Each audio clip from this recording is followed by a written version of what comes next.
नवापूर तालुक्यातील सर्वप्रथम Marathi YouTube news channel Navapur live news NLN आपल्या हक्काचे व विश्वासाचे व्यासपीठ।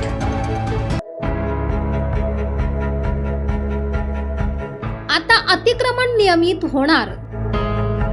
अर्ज कुठे करायचा? किती जागा मंजूर होणार? कोणती कागदपत्र लागणार? सरकारी जागेवर घर बांधलं आहे म्हणून आजही भीतीच्या छायेत आयुष्य जगणाऱ्या हजारो कुटुंबांसाठी एक अत्यंत महत्त्वाची आणि दिलासादायक बातमी समोर आली आहे। अनेक वर्षापासून शासकीय जागेवर राहणाऱ्या नागरिकांच्या मनात सतत एकच प्रश्न असतो, कधी नोटीस येईल, कधी घर तोडण्याची कारवाई होईल, आपलं घर कायम राहील का? आता याच प्रश्नांवर शासनाकडून मोठा निर्णय घेण्यात आलाय। महाराष्ट्र शासनाने घेतलेल्या महत्त्वपूर्ण निर्णयानुसार 1 जानेवारी 2011 पूर्वी शासकीय जमिनीवर बांधण्यात आलेली आणि वास्तव्यास असलेली निवासी घरे नियमित करण्याची प्रक्रिया सुरू करण्यात येणार आहे। यामुळे अनेक वर्षापासून सरकारी जागेवर राहत असलेल्या पात्र कुटुंबांना त्यांच्या घराचा कायदेशीर हक्क मिळण्याचा मार्ग मोकळा होऊ शकतो। समजा एखादं कुटुंब 2005, 2008 किंवा 2010 पासून शासकीय जागेवर राहत आहे। त्या कुटुंबाने त्या ठिकाणी घर बांधलं आहे, मुलांचं शिक्षण त्या भागात झालं आहे, अनेक वर्षापासून त्या पत्त्यावर सर्व कागदपत्र आहेत, तर अशा कुटुंबांना शासनाच्या या निर्णयाचा फायदा मिळू शकतो। मात्र यासाठी काही महत्त्वाच्या अटी पूर्ण करणं आवश्यक असणार आहे। सर्वात महत्त्वाचं म्हणजे घर 1 जानेवारी 2011 पूर्वीच अस्तित्वात असणं आवश्यक आहे। फक्त तोंडी सांगून चालणार नाही, तर त्याचे ठोस पुरावे सादर करावे लागणार आहेत। शासनाकडे अर्ज करताना नागरिकांना काही आवश्यक कागदपत्रे जमा करावी लागू शकतात। यामध्ये घराचा जुना पुरावा, वीज बिल, मतदान ओळखपत्र, आधार कार्डवरील पत्ता, मालमत्ता कराची पावती असेल तर, रेशन कार्ड, जुनी रहिवासी कागदपत्रे आणि संबंधित जागेचा जिओ टॅग फोटो यांचा समावेश असू शकतो। कारण प्रशासनाकडून केवळ कागदपत्रेच नाही तर GPS सर्वेक्षण, प्रत्यक्ष पाहणी आणि सॅटेलाइट पडताळणी देखील केली जाऊ शकते। आता प्रश्न येतो, अर्ज कुठे करायचा?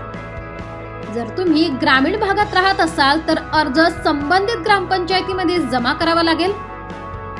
जर तुम्ही नगरपंचायत किंवा नगरपालिका क्षेत्रात राहत असाल तर अर्ज मुख्याधिकारी कार्यालयात द्यावा लागेल। आणि जर तुम्ही महानगरपालिका क्षेत्रात राहत असाल तर अर्ज महानगरपालिका आयुक्त कार्यालयात जमा करावा लागेल। अर्ज सादर झाल्यानंतर प्रशासनाकडून त्या जागेची तपासणी केली जाईल।